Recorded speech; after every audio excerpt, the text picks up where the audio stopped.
Hello friends, I am C A Priyanka Gupta. आज हम discuss करेंगे residential status of an SSC जो दिया है section 6 of income tax act amended by finance act 2020। Residential status determine करता है कि पर्टिकुलर पर्सन रेसिडेंट है या नहीं, जिसके बेसिस पर उसकी इनकम को टैक्स किया जाता है इंडिया में। पहले हम डिस्कस करेंगे नॉर्मल केस। नॉर्मल केस में इंडिविजुअल के रेसिडेंशियल स्टेटस को निकालने का तरीका दिया है, जो कि बताता है कि कोई भी इंडिविजुअल किसी भी प्रीवियस ईयर में रेसिडेंट तभी बनता है जब उस प्रीवियस ईयर में उसका स्टे इंडिया में या तो 182 डेज़ और मोर है, या उस प्रीवियस ईयर में स्टे 60 डेज़ है, और उस प्रीवियस ईयर के जो 4 प्रीसीडिंग्स प्रीवियस ईयर हैं उसमें 365 डेज़ और मोर। जब भी हम स्टे काउंट कर रहे हैं, जिस दिन वो इंडिया एंटर करता है या जिस दिन वो इंडिया लीव करता है, वो पक्के से इंक्लूड किए जाएंगे। अगर कोई भी इंडिविजुअल इन दोनों कंडीशंस में से कोई भी कंडीशन सेटिस्फाइड नहीं करता है तो उसको रिगार्ड किया जाएगा एज नॉन रेसिडेंट। अब हम डिस्कस करेंगे स्पेशल केस। स्पेशल केस में स्पेशल ये है कि इसमें residential status of individual determine करने के लिए सिर्फ 182 डेज़ और मोर वाली कंडीशन ही अप्लाई होती है, जो कि ये कहता है कि वो इंडिविजुअल जो इंडिया का सिटीजन है, अगर वो इंडिया के बाहर एम्प्लॉयमेंट के लिए जा रहा है, या वो इंडियन सिटीजन जो इंडियन शिप का क्रू मेंबर है, वो रेसिडेंट तभी माना जाता है जब उसका स्टे उस प्रीवियस ईयर में 182 डेज़ और मोर होता है। नाउ वो इंडिविजुअल जो इंडिया का सिटीजन है या पर्सन ऑफ इंडियन ओरिजिन है, अगर वो इंडिया के बाहर है और इंडिया विज़िट के लिए आता है, तो उसके लिए भी यही कंडीशन है 182 डेज़ और मोर। लेकिन एक अमेंडमेंट आई है इस पर, जो कि बोलती है कि अगर उसकी टोटल इनकम एक्सीड करती है उस प्रीवियस ईयर में 15 लाख, तो वो रेसिडेंट इन इंडिया माना जाएगा। उसके लिए कंडीशन है अगर उसका स्टे 120 डेज़ और मोर है। ऐसे में जो फॉरेन इनकम है वो टैक्स नहीं होगी, बट जो इनकम वो इंडिया के बिजनेस या प्रोफेशन के थ्रू अर्न कर रहा है उसको टैक्स किया जाएगा। नाउ हम ये डिस्कस करेंगे कि पर्सन ऑफ इंडियन ओरिजिन कौन होते हैं। वो लोग जो खुद या उनके पेरेंट्स या उनके ग्रैंड पेरेंट्स बॉर्न हुए हैं अनडिवाइडेड इंडिया में। अब हम डिस्कस करेंगे डीम्ड रेसिडेंट, जो कि इंट्रोड्यूस्ड हुआ है by finance act 2020। Deem resident के कंसेप्ट में ये बताया गया है कि वो इंडिविजुअल जो इंडिया का सिटीजन तो है, but threshold limit of 182 days और मोर, या 60 एंड 365 डेज़ या 120 डेज़ वाली लिमिट्स को सेटिस्फाइड नहीं कर रहा है, बट उसकी उस प्रीवियस ईयर में टोटल इनकम जो है वो एक्सीड कर रही है 15 लाख, तो वो रेसिडेंट बन जाएगा। अगर उसकी वो इनकम इंडिया के बाहर किसी और कंट्री में टैक्स नहीं हो रही है, तो उस इनकम को हम इंडिया में टैक्स करेंगे।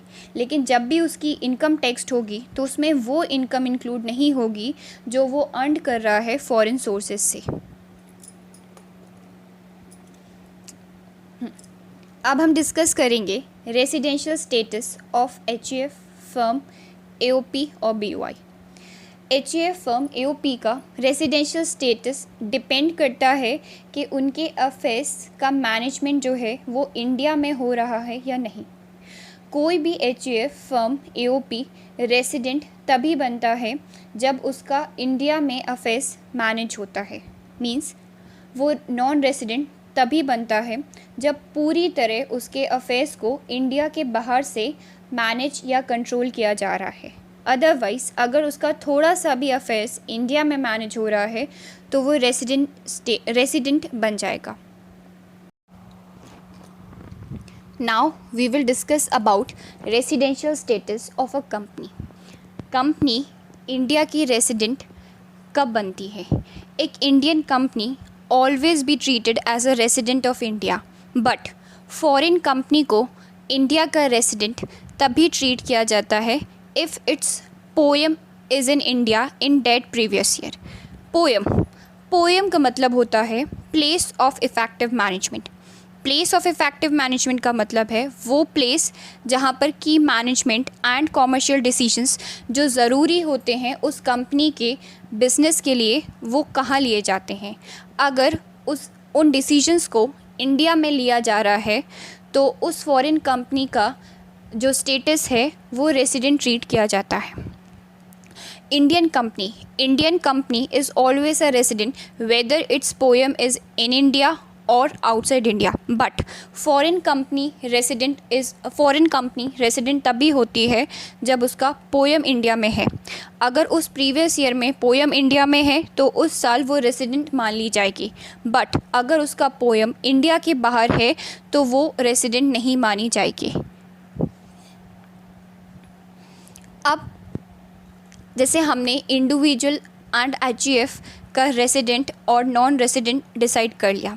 अब रेसिडेंट बनने के बाद दो सिनेरियोज आते हैं, whether they are ordinary resident और नॉट ऑर्डिनरी रेसिडेंट। किसी भी इंडिविजुअल को एनओआर बनने के लिए दो में से कोई एक कंडीशंस को सेटिस्फाइड करना होता है, या तो उसका स्टे, या तो वो पिछले 10 सालों में 9 बार नॉन रेसिडेंट रहा है और उसका पिछले 7 सालों में इंडिया में जो स्टे था वो 729 डेज़ और कम था। अगर इनमें से कोई भी एक कंडीशन वो इंडिविजुअल सेटिस्फाइड करता है तो वो नॉट ऑर्डिनरी रेसिडेंट बन जाएगा, जिसके बेसिस पर उसकी ग्लोबल इनकम को टैक्स नहीं किया जाएगा इन इंडिया। अब हम ये देखेंगे कि वो एच जो रेसिडेंट बनती है, अब हम डिसाइड करेंगे कि वो आरओआर है या एनओआर है। उसके लिए हम देखते हैं कि कर्ता का स्टेटस क्या है। कर्ता के स्टेटस पर ही एच का स्टेटस डिसाइड होता है। डैट इज़, अगर कर्ता ऑर्डिनरी रेसिडेंट है तो उस एच को भी ऑर्डिनरी रेसिडेंट माना जाता है। अगर कर्ता नॉट ऑर्डिनरी रेसिडेंट है तो वो एच भी नॉन ऑर्डिनरी रेसिडेंट ट्रीट की जाएगी। नाउ अब हम डिस्कस करेंगे कि वो इंडिविजुअल जो इंडिया का सिटीजन है या इंडियन ओरिजिन पर्सन है, अगर उसकी टोटल इनकम 15 लाख से एक्सीड कर रही है तो 15 लाख से एक्सीड कर रही है और उसका उस प्रीवियस ईयर में जो स्टे है वो 120 डेज़ से तो ज़्यादा है बट 180 डेज़ से कम है, तो ऐसे में उस इंडिविजुअल को हम नॉट ऑर्डिनरी रेसिडेंट ट्रीट करे जाएंगे।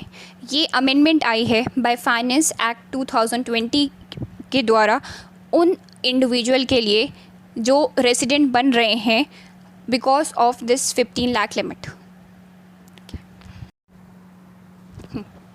अब बात आती है उस रेसिडेंट की जो डीमिंग फिक्शन की वजह से इंडिया का रेसिडेंट बनेगा। उस इंडिविजुअल को हम ऑलवेज ट्रीट करते हैं as not ordinary resident in India. अब हम डिस्कस करेंगे कुछ एग्जांपल्स। सपोज मिस्टर एस जो कि इंडियन सिटीजन है और वो दुबई में बिज़नेस कर रहा है। अगर सपोज़ वो प्रीवियस ईयर 19-20 में इंडिया आता है फॉर 115 डेज़ और उस प्रीवियस ईयर में उसकी जो टोटल इनकम है वो 27 लाख है, जिसमें से फॉरेन सोर्सेज से आई हुई इनकम 10 लाख है और इंडियन सोर्सेज से आई हुई इनकम 17 लाख है।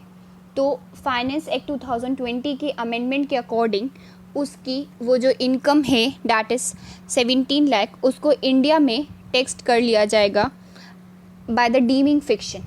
नाउ अगर सपोज़ यही उसका स्टे 120 डेज़ या उससे ज़्यादा होता तो वो स्पेशल केस के अकॉर्डिंग उस साल रेसिडेंट बन जाता और उसकी ग्लोबल इनकम को इंडिया में टैक्स कर लिया जाता।